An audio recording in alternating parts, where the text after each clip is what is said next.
Hello. Hi. Good evening. Good evening, everyone. Good evening, everyone. You're welcome to this live webinar. You are welcome to this live webinar. If you know you can hear me, can you just type a hi on the comment section so that I can recognize you?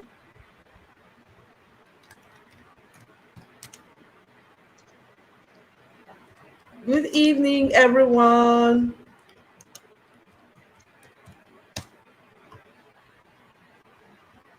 Thank you for coming. You're welcome to this another edition of Global Opportunities for the 21st Century Educator.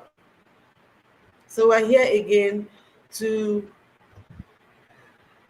see how we can upskill our skill as educators. If you can hear me clearly, can I see a hi? Can you type a hi on the chat? If you are connecting from WhatsApp, I'll advise you to click directly on the link and it takes you to the YouTube channel. You click directly on the blue link written on the WhatsApp. Click directly on the blue link. It takes you straight to YouTube. And then when you're on the YouTube channel, you can see the subscribe button. You can see the chat section. There you can participate in this webinar. Wow, so nice to see you, Maureen Hastrop. Hi. So good to see you, Brian. Thank you for coming. I can see 7 people viewing right now. Thank you for coming. Today's webinar promises to be very, very exciting and something that is going to move each and every one of us forward. If you can share this link to your friends, that will be awesome, because everyone that is an educator, everyone that has a skill, everyone that wants to share their skill with the world has to hear what we have to say today. I promise you, you're going to go back after this webinar better than you came in. Welcome, Kingsley Ugwabo. Thank you for coming. Thank you for coming. Share this link out, please. Share this link out, please. If you can hear me clearly, just type in the comment section saying that you can hear me clearly so that I can go right ahead.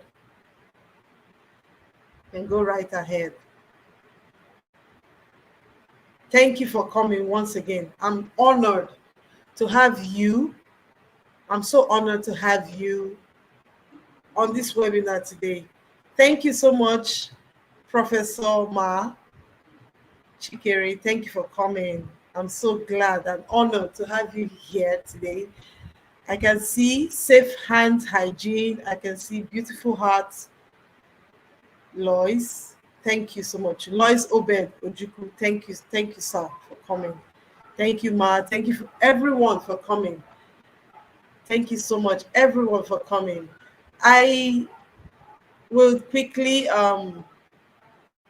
thank you for your participation. Thank you for coming.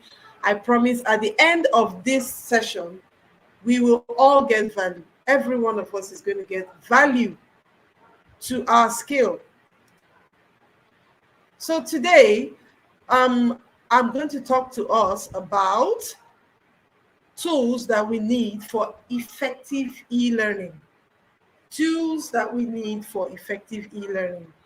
So, first of all, I'm going to introduce myself. I am Engineer Ejiro John, and I'm an e-learning specialist.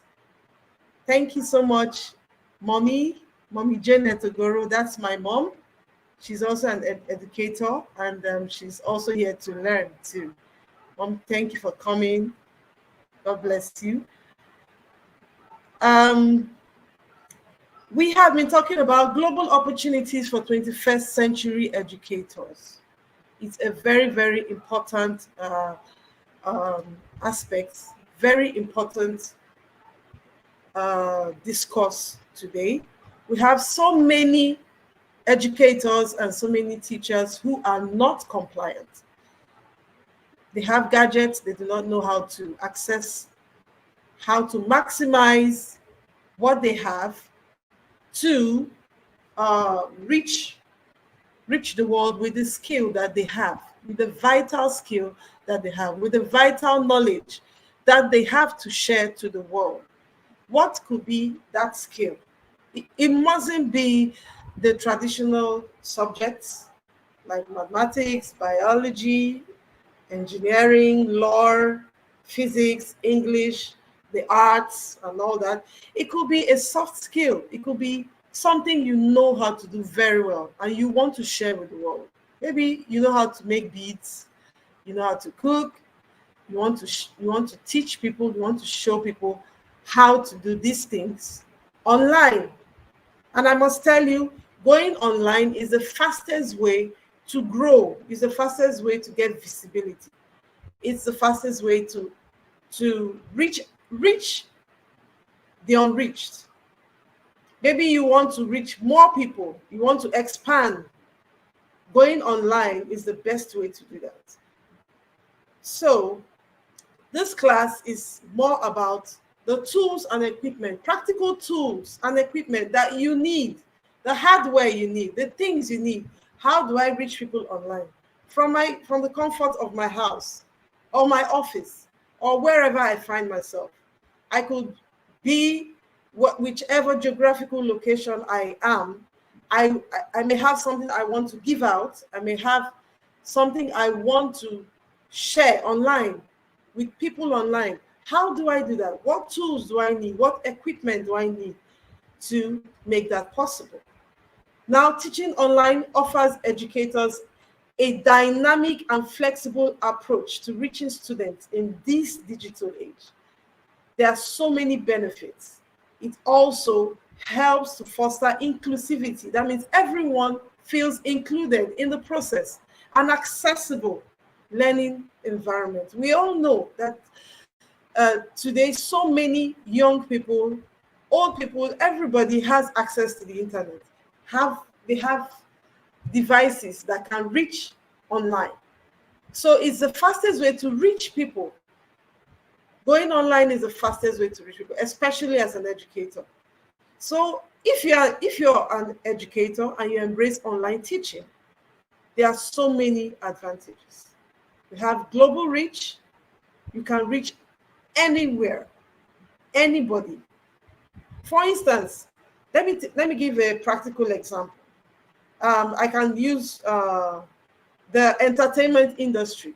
Before, you have people signing up, maybe musicians, for them to be able to go far and wide. They need to sign up with a label. They need to have a producer, have a marketer, and all that. But today, you find some people going online from their bedroom singing and having millions of subscribers, millions of views, just by switching on their devices and going online. In the same vein, as a teacher, you can gain global reach, flexibility, accessibility, right? Now, using digital tools and platforms allows educators to integrate innovative teaching methods and enhancing learning experiences. There are so many benefits as a teacher. I know some teachers today, like I said before in the last class, our take home, our salary as educators is actually the bottom of the pyramid. We do like more or less the hardest work, but we earn like the least. We earn the least in the professional world. We are kind of the least paid. So you see almost every educator thinking of how to make extra income, how to make extra earnings, you know. And I have some of my colleagues or some other teachers, you see them, they want to go and hire a shop. They want to start some other business that is outside their primary skill, you see. So the disadvantage of this is that they get distracted. They get distracted. Like they're focusing on how to get customers, how to sell and all that, how to, you know, something that is not really what you're passionate about just because you want to make extra money. Now, as an educator, you can take your skill and your knowledge online and earn from it. You can earn from it, actually. It's also cost efficient. Teaching online can be a cost-effective solution, eliminating the need for physical classrooms, traveling, and printed materials. Also, safety. I've seen a lot of educators, a few, we've heard terrible stories about some educators that had to go to take personal classes for students in their homes, and some of them got lost. They didn't come back home. So safety is also a reason why we should think of embracing online teaching. Technological skill development. Educators and students alike can gain valuable technological skills by engaging with online tools. I'm a testament to that. I have greatly improved my digital literacy ever since I started to embrace online methods and tools of expressing my skill. Okay, let's go back to the chat. We have Ifoma Eshanuba, we have Vivian Ejirowogu, Precious Lee, thank you for coming. You're welcome to this webinar. You're welcome to this webinar. So let's go back to our lecture. So now, without wasting much time, I want to straight away talk about the tools that you need. The immediate tools. There are so many tools, there are so many equipments that you need as an educator. But the major vital equipment you need a computer or a laptop. You could actually use a phone if push comes to shove. Like sometimes I may be caught somewhere far away from my laptop and I have a class online. So I can just jump quickly and use my phone. But it's quite uncomfortable using your phone because sometimes you may not be able to share effectively your slides or have your interactive digital tools which you could use to teach your class online. So you should have a computer. I think you should invest in having a computer or a laptop if you know you want to digitalize your knowledge or share your knowledge online. So try to work or invest in getting a computer or laptop which has a sufficient processor, memory, and storage capacity to handle software and online platforms. Then we have a webcam. A webcam is a camera which is attached to a laptop. It's essential for video conferencing. And also, apart from that, if you're tutoring somebody, a personal class, a private class, the person might need to see your face while you're teaching. So the webcam is an interface for your students to see you, watch you while you're teaching, or your students to see you while you're teaching. Sometimes the webcam is already inbuilt in the laptops. So most laptops already have a webcam inbuilt in them. Then we have a microphone. A quality microphone ensures clear audio during video conferences and recordings. Now you should have a microphone. There are web microphones that you can use. I have one here. You can use this type of microphone. Attach it to your laptop or your phone. There are so many other kinds of microphones you can use to give you clear audio during your video conferences and recordings. Sometimes a very good laptop, most very good laptops have inbuilt microphones in them already. So that can also be solved if you invest in a very, very good laptop. And then we have something I call a digital writing pad. A digital writing pad or an interactive whiteboard or tablet. So now this stands as your board. It's a board. It's a small size device. It's a small size device. I have one here that I can show you. In fact, this particular device is a life-saving device. It has saved me. It has saved my life because I often have to solve problems. I often have to solve problems while I'm teaching in my class. I'm trying to get my board out so that I can show you exactly what it looks like. Okay. So it's actually a small sized device. It's like as small as a phone, actually. So the digital writing pad also has a pen. So you can use it as a board to interface with your device, your laptop. So when you connect it to your laptop, either through Bluetooth or through the USB cord, then when you write on the board, it shows on the white board screen. So it can enhance the delivery of your content. It can allow the teachers to write and annotate digital materials effectively. I also use it for content creation. If you want to create a video for solving or a video for sketching, you can use that to simply create a video that you can use to sketch your material. Then we have virtual whiteboards. Now, virtual whiteboards, these are not hardware, these are softwares. They are softwares.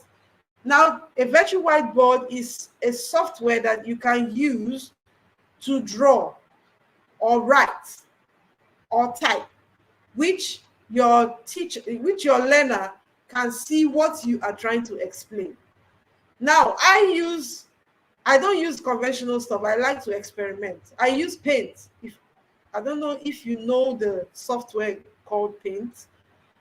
Paint is a software that we use for creating graphics. So what I do is I just open up any of my graphic software, and then I use my digital pen, and I can now sketch what I want to show my student. For instance, I want to solve maths. I want to teach maths. I want to teach physics or English or any subject that involves you writing on the board. You need a software where you can interface with your learners online. It can be used live. It can be used for group work. It can be used for presentations. It can be used to create content. Then we have the headset or earphones. The headset or earphones sometimes come with a microphone that can also improve audio quality and also minimize background noise. It can minimize background noise. So another very important thing you need to have for you to be able to teach effectively online is to have a stable internet connection. A very reliable and high-speed internet connection is crucial for smooth online teaching and learning, especially during live sessions.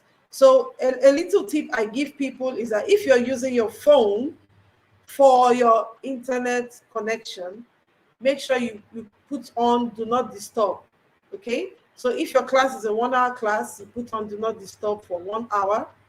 If it's a 2 hour class, you put on Do Not Disturb for 2 hours. So that Do Not Disturb prevents phone calls coming in to cut off your internet connection, okay? But do not forget to switch off Do Not Disturb after the class so that you can start receiving your calls and your messages once again. Then a document camera. A document camera is more like also a web camera. Okay, so now that document camera can be used to view documents. For instance, I'm teaching a student maybe mathematics, and I want to show the student the textbook, right? And I don't have the e-copy of the textbook. So I can use the document camera, or I can use my phone. I can connect my phone to the live class, use my phone camera and video the textbook, right? Or the picture, or the board. Because I had an experience. In fact, I've had it several times. Sometimes my digital pen began to act up. Maybe the battery was down or something, so I couldn't use my digital pen. So I had to use a board, because I have a whiteboard, I have a blackboard. So I had to use my document camera to face the board, so that I was teaching directly on the board while the student was online. So it's good to showcase visuals during live session. You can also use it to write on paper. If you don't have a board and you don't have a digital pen, you can use your document camera or your phone to show what you're writing on the paper, okay? The student must learn by all means, actually. So we have the learning management system. The learning management system. Now, this is an online platform that allows educators to create and manage courses, distribute materials, communicate with students, and track their progress. Now, one learning management system that I use, because I told you I like to be creative, I really don't even know what other learning management system other people use. Some people use Google Classroom, but I use Google Docs. I love Google Doc, because Google Doc gives you live access to documents, right? Your students could share their documents through Google Doc. You could share documents, tests through Google Doc, and so on and so forth. Then we have video conferencing tools like the Zoom, the Google Meet, Microsoft Teams. I told you in my last class, these platforms help you to have video conferencing, live classes, webinars, and so on and so forth, actually. I use these conferencing tools to teach my private tutoring classes. I could use Zoom, I could use Google Meet, or any other conferencing tools, right? We could use, I know a lot of social media are already incorporating conferencing into their features, like Facebook, LinkedIn. I recently found out, although they've been there for a while, LinkedIn also does conferencing online. You can host a webinar via LinkedIn. And WhatsApp, Telegram, so you can have live lectures, discussions, and virtual classrooms. Then we have the lighting equipment. Depending on the setting, lighting and equipment can improve the quality of your online sessions. How would you feel if you're watching your tutor and you're not seeing their face? Or how would you like your student not to see your face clearly? Or if you're watching a video on YouTube or any other video and it's not clear, what happens? You quickly want to just switch off.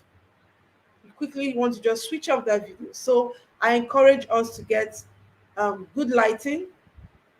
Even if you don't have a ring light, you can use a very bright light in your house, like I am using. I'm not using a ring light, actually. I'm just using my normal light, but it's very, very bright. So before I continue, let me check if there's anybody on the chat. Oh, yes, we have some people on the chat coming in. Thank you for coming. Beautiful heart, Lois. I have introduced you before. Emo Diko. If you want me to pronounce your name properly, you can write it down so that I'll recognize you. Oh, welcome, Professor UK Wachiku, Professor Ukere Wachiku. Thank you so much, Ma, for coming. Thank you. It's an honor and it's a pleasure. Daniel Hutton, thank you so much. Felicia Uka, Eka is Essien, and Mad Love. Thank you so much for coming. I really appreciate. I'm honored to have you being part of this webinar. So now, lighting equipment is very, very vital. It's good to have a clear video. If you're watching a video online and it's not clear, you quickly want to switch off. You lose interest quickly. So try your best to get proper lighting. You could just get a very bright bulb in the room that you're using for your video conferencing. That should be enough for you, right? So the next thing is a printer and a scanner. It's optional. Actually, the most important things are the one equipment are the ones I mentioned earlier. So these ones are optional, but they are also important. So you could also invest in getting them. So some materials may need to be printed or scanned before distribution, submission, or assessment purposes. You also need to invest in having an external hard drive or getting a cloud storage. Now, I know Google has very good cloud storage. You have OneBox, you have uh, Box, you have so many other options of storing your files, backing up your files, and ensuring that your data is secure. Okay, you can actually record your sessions for future use. So you need to have somewhere where you can store those um, videos that you have recorded. You need to store your slides, you need to store your documents, and so on, and so many other stuff that are very, very vital and important. Now, content creation tools. Content creation tools. As an educator, you need to create content constantly. If you're creating a slide, that's a content. You're creating a document. You're creating a video, a podcast, an audio. So there are tools that help teachers develop engaging and interacting learning materials, such as videos, presentations, quiz, so many, so on and so forth. PowerPoint is a software that you can use for that. Google Slides. Now, for creating videos, you could also use your video recorder on your laptop. You could use your phone to record. You could use a camera to record yourself.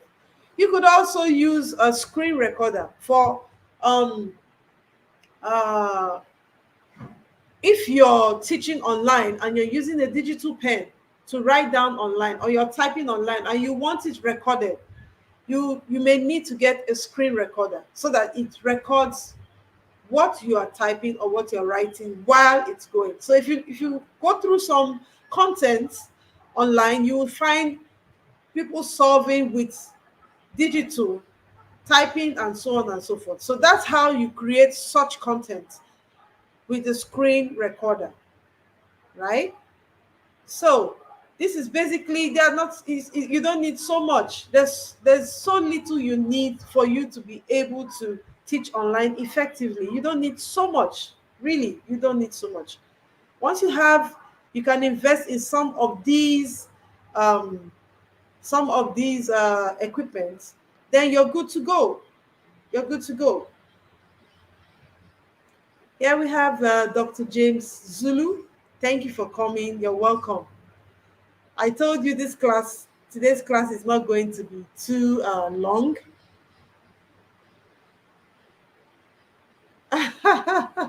Oh, sorry, Dr. Yukera Wachiku. I actually mistook you for Professor Wachi. Okay, but you're welcome, ma. Thank you for coming. So, I don't know if we have any questions that we can answer. If you have any questions that we can answer, please do not hesitate to write down your questions so that we can quickly get answers to our questions. One thing I want us to know as educators I know we are all used to, most of us are used to the traditional methods of teaching and learning. So I had an experience. My mom said she wants to be very versatile online. She wants to be able to use the internet effectively, you know. But it's not something you do in one day. It's not something you get in a day.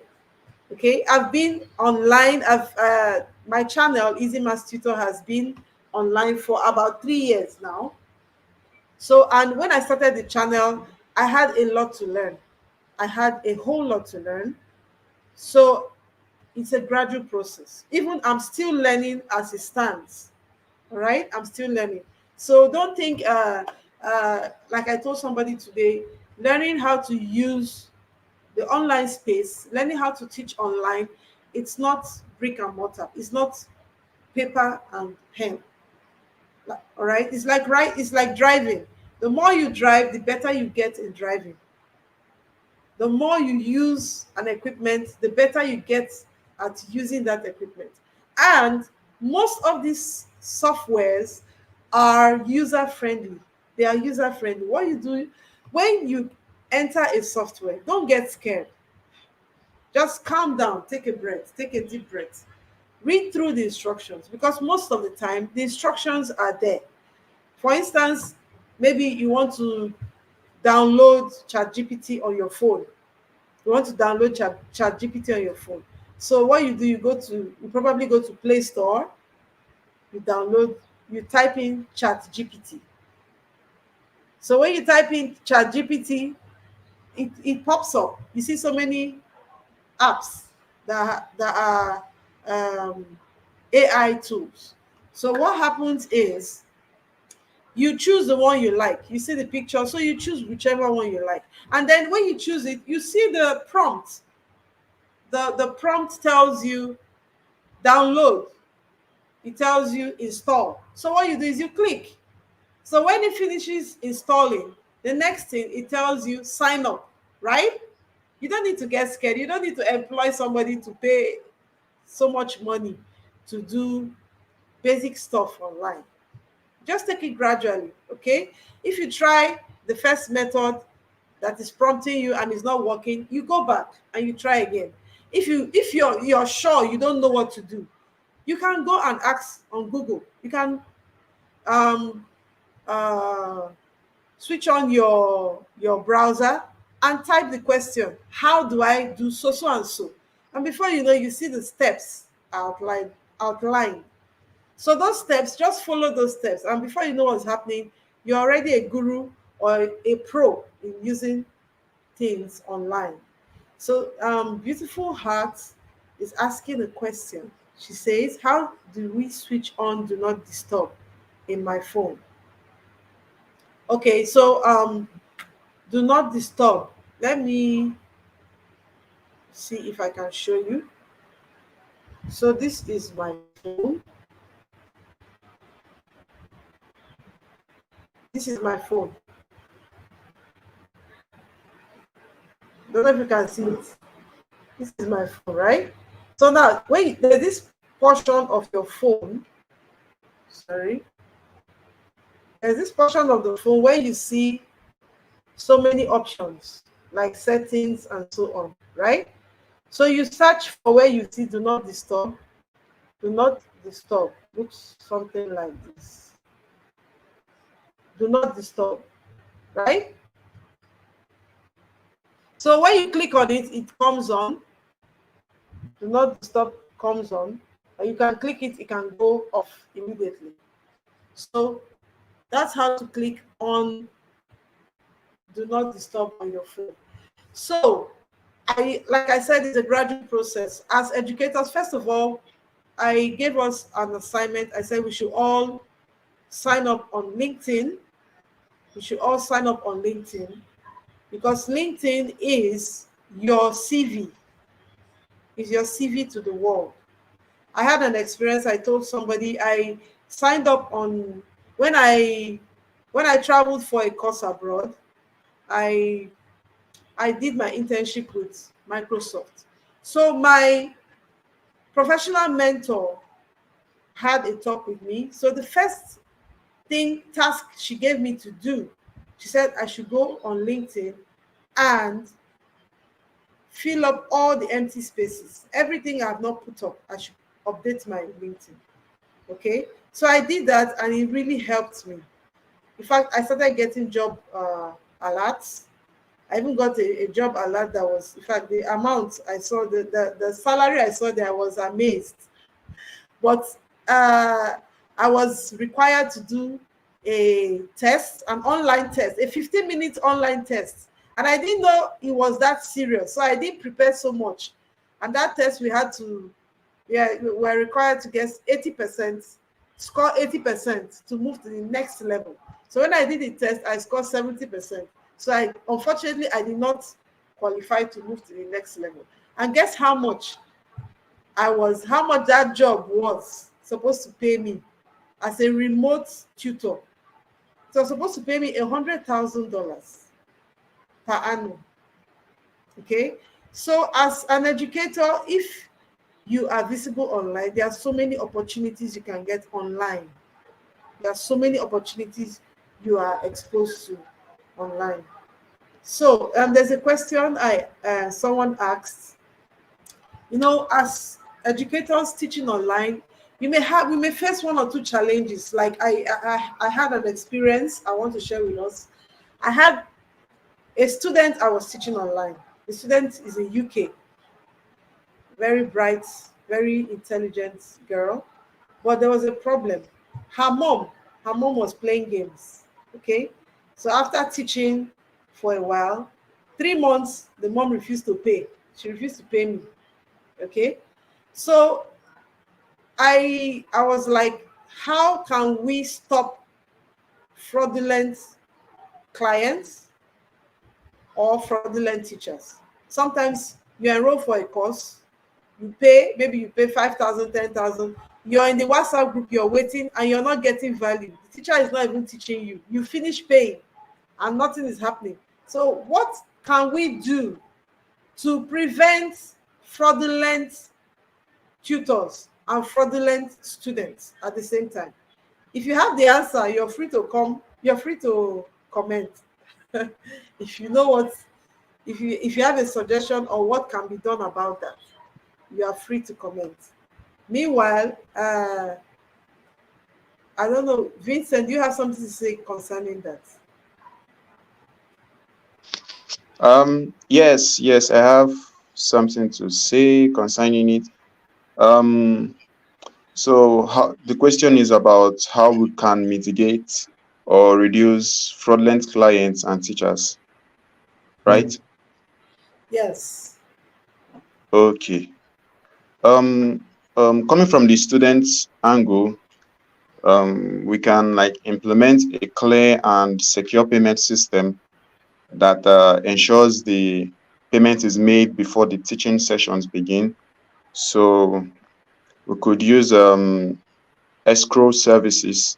So these escrow services are a financial agreement where a third party holds the payment of the funds required for the two parties involved in a particular transaction. So it's commonly used in real estate transactions, online purchases, and other high value transactions, to mitigate the risk of both the buyer and the seller. So when using an escrow service, the funds for the transactions are held by the neutral third party.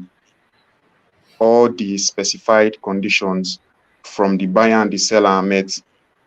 So once everything is verified, the funds are released to the appropriate party based on the terms of the agreement.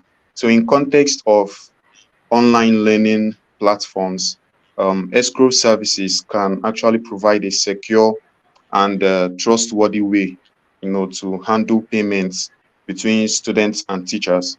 So this can help build confidence and trust between both parties, while mitigating the risk of fraud or non-delivery of service. So we could also have something like a cancellation policy in place that outlines consequences for late or refused payments. So this depending on the duration of your lesson with the students, you could actually like set some like a deadline per se for payments. So within some specified period of time, within the duration of the full duration of the class. So you could specify that okay, between this time to this time you should have paid for the classes, and then failure to do that, maybe the classes might cease to hold. And then from the teacher's angle, that is um, teachers who refuse to teach, um, we could consider implementing something like um, should I say background checks. So conducting this a verification process whereby we can actually conduct background checks on teachers and clients, to identify any history of fraudulent behavior. Probably they might have been paid to teach and then they didn't teach. So we could actually use some verification processes to actually conduct these background checks to see if there were any history of fraudulent behaviors. And then this can be really effective if there is something like a ratings or review system. So where students can provide their feedback on their learning experiences. So this provides transparency and also helps others to make informed decisions. So I think by combining these measures, we can create a more secure and trustworthy environment for both clients and teachers, thereby reducing the risk of fraudulent activities. Yeah. Wow, that's very, very true. The first, he said, the first thing we should do is what? Uh, what was the The first part? first thing to implement a clear and secure payment system. Okay, So you okay. could use Then this, by the using a second one. third party. Okay, Yeah. the second one, like having a cancellation policy in place that Okay. outlines consequences for late payment or something like that, or refused Okay. payment. Okay. How about pay as you go? You understand? Like for Yeah, instance, if you're holding private classes, you know, normally some people want to pay after a month, but we'll discourage paying after a month. We'll say, okay, after the class, just pay immediately. Unless I know you personally and I want to yeah, just teach you online. But if I don't know you, I've never met you before, because I have a couple of students that I have never met before in my life. Some of them are in yeah. different continents. Some of them are in fact, I even met a Philippine. She met Wow. me online and asked me to teach her Nebosh because I'm also Nebosh certified. So she asked me to Okay. help her prepare for her Nebosh exams. She's in Philippines. Um, So she met me through one of the freelancing teachers platform, which in okay. my next class I'm going to expose us to platforms where we can get students online, where Yeah. you can meet students all over the world. Once you sign up on that platform, you meet students, they enroll you for whatever purpose, you teach them, and they pay you. They pay you. As simple as that. So I'm like, pay as you go. In fact, the experience I had with the lady, the Filipino lady, was after the class, she paid immediately. Immediately, we had like 5 classes together. Yeah. After each class, she paid. So she paid me through PayPal. So I didn't have a PayPal account. So I had to call somebody. That's an engineer, Yeah. Timex. He has a PayPal account. So I called him. So he Okay. received the money from her. That was how I got paid for that. So, but Okay. we have so many other freelancing websites. We have like a Fiverr, we have Upwork.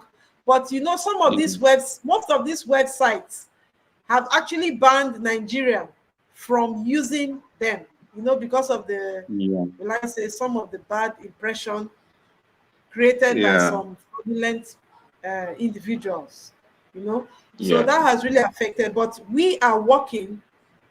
Actually, I personally, with my team, we're working on creating a platform that will be made live very soon, in a few days' time, a few weeks' time, where teachers can come on board, students can come on board, and we can employ each other for tutoring purposes, both traditional subjects, professional subjects, soft skills, and so on and so forth. So I know that each and every one of us is going to benefit from this, okay, to make extra money, to make extra income.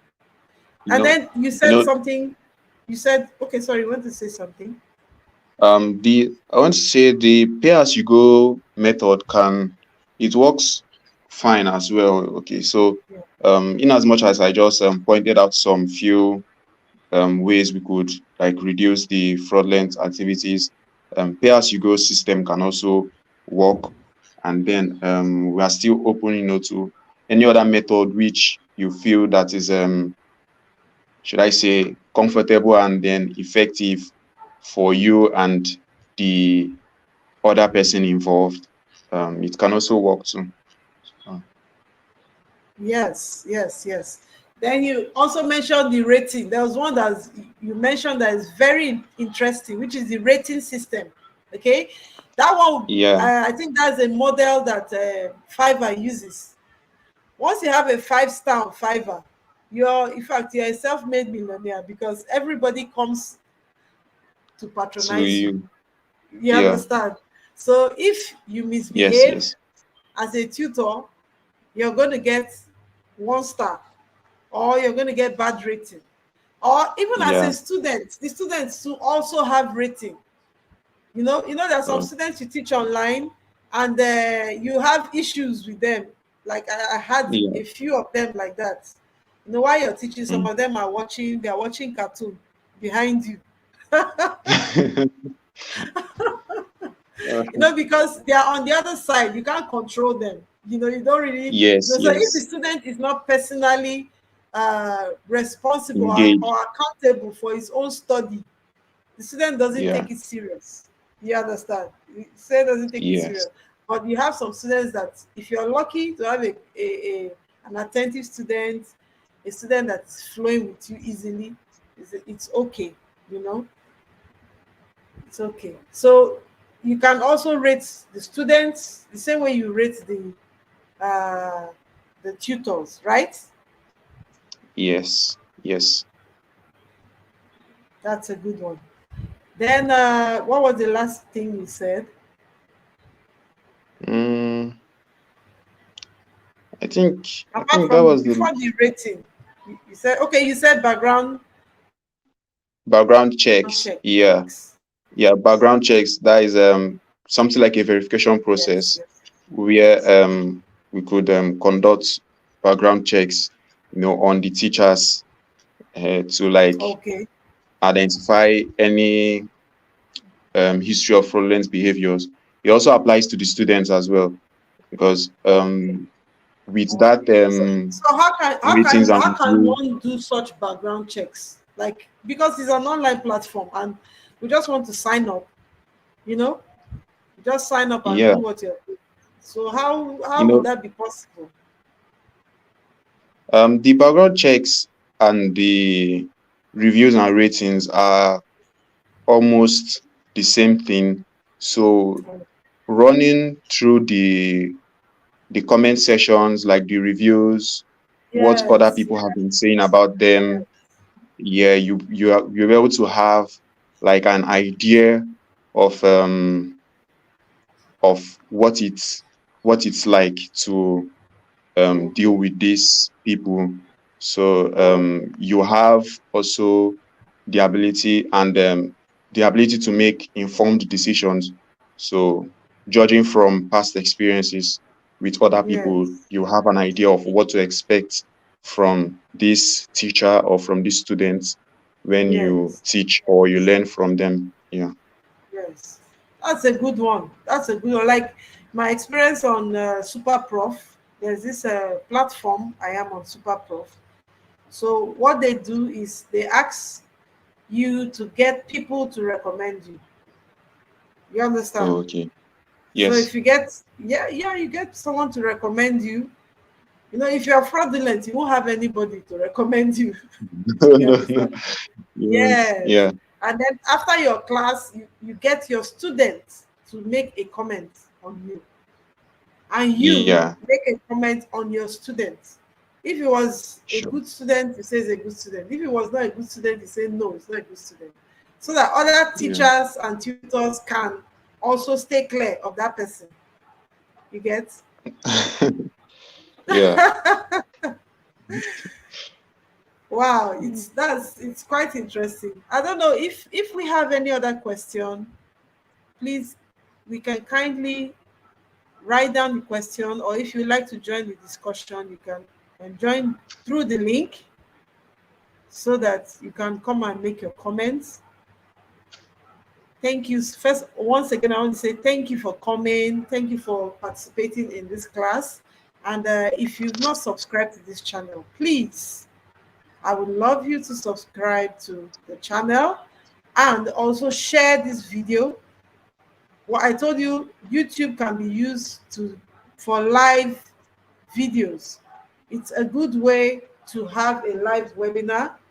If you have a streaming app like Streamyard, you can also uh, share your slides. You could share your slides, you could share your documents on YouTube. But if you are streaming directly through YouTube, if you're showing your live video directly on YouTube, you cannot stream, right?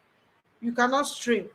But if you are streaming it through StreamYard, you can share your slides and all that.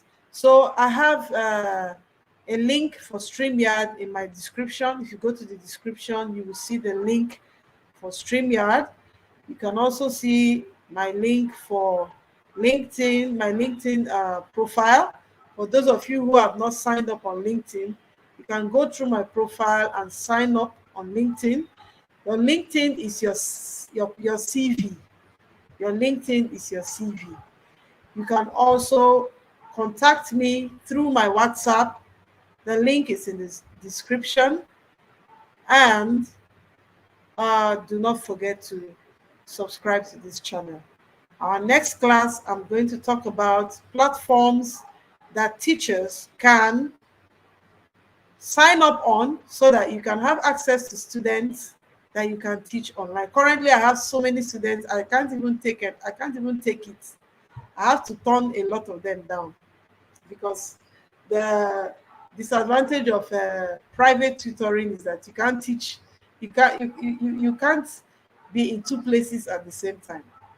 Okay, unless you're able to group your students. If you are successful in grouping your students, you can have more than one student at the same time, which is quite difficult.